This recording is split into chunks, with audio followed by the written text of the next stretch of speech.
Сәлем қыздар, бүгін мен сіздермен үй жағдайында жасалатын өте қарапайым, тез және дәмді болып шығатын торттың рецептімен бөлісемін. Менімен бірге болыңыздар.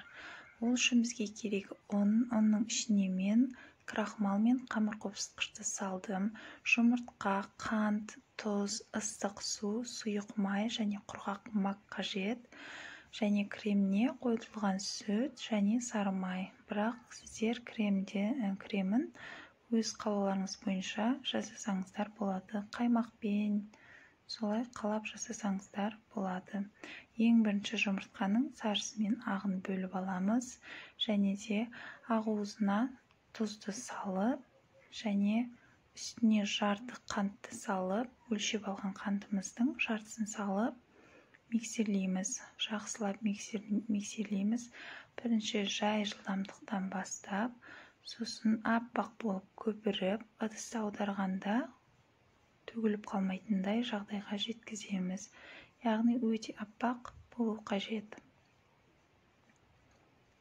Жақсылап араластырып аламыз. Жұмыртқа салқын болса да, үй температурасында да болса да бола береді. Осылай тұрақты болып, ағып кетпей тұрған неге дейін жеткізіп аламыз. Енді сарысына қалған қантымызды салып, мұны да жақсылап миксерлейміз. Миксеріңізді жұмай қойсаңыз болады. Осылай жақсылап миксерлеп аламыз. Бұны да көпіргенше миксерлейміз. Міне осындай болуы қажет. Шамамен 1-2 минут кетеді.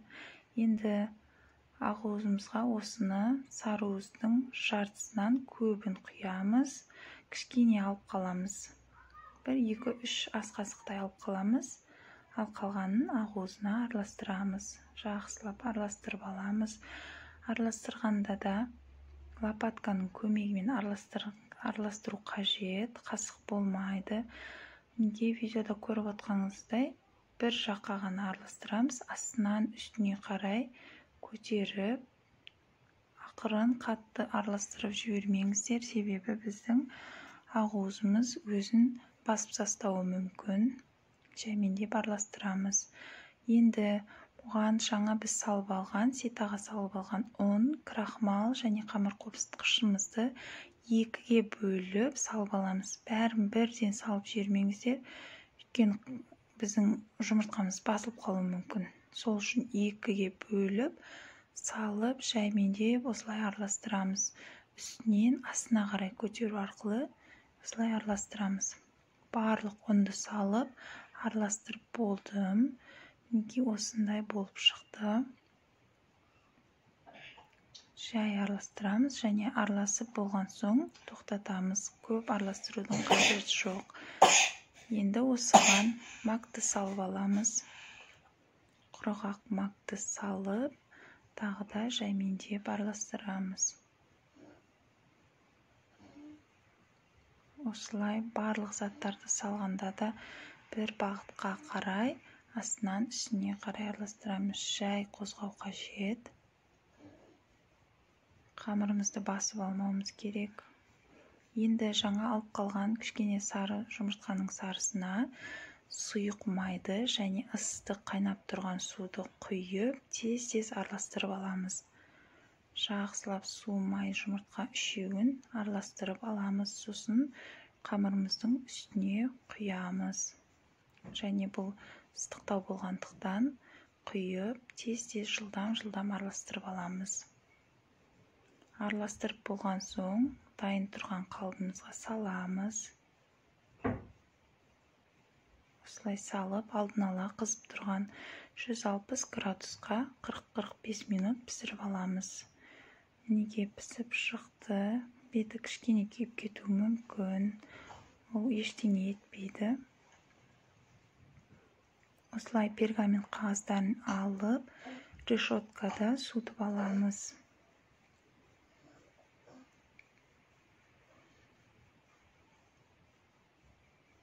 Осылай қойып қоймаңыздар, себебі асты дымқыл болып қалады. Міндетті түрде решеткада суытып алыңыз. Міне жақыннан көрсетіп тұрмын. Өте жұмсақ, жарылып кетпейтіндей бисквит дайын болды. Енді креміне майды жақсылап миксерлейміз. Ұзақ миксерлеудің қажеті жоқ. Шамамен 1-2 минуттай осылай езіп алсаңыздар болғаны. Осылай тез-тез жылдам осылай езіп алдым. Сары майды өте қатты араластырудың қажеті жоқ. Енді оның үстіне варенкамызды салып, тағы да екеуін жақсылап араластырамыз. Міне осындай креміміз дайын болды. Сіздер өз қалауларыңызбен кез келген кремді жасап арасына жағуларыңызға болады. Міне осылай дайындап алдым. Енді кесіп алған бисквитіміздің үстіне жағып аламыз. Кремін қатты қалың емес, жұқа қылып, аз қылып жаға берсеңіздер болады. Себебі біздің бисквитіміз өте жұмсақ болады. Сынып кетпейді. Өте жақсы, осы рецепт бойынша жасасаңыздар, сіздерде күшті болып шығады. Және бұл бисквитті жасаған кезде мақ қоспай, құр жасасаңыздар да болады. Немесе ұнның кішкене бөлігін алып, оның орнына какао қосып, оны шоколадты бисквит қылып жасап шықсаңыздар да болады. Бірақ тура осылай жасасаңыздар, бисквиттеріңіз өте күшті болып шығады. Сынып кетпейді. Өте дәмді болып шығады. Үстіне екіншісін қойып, осылай кремді жағып алдым. Жасап болған соң 1-2 сағат тоңазытқышқа салып қойсаңыздар жақсы болады.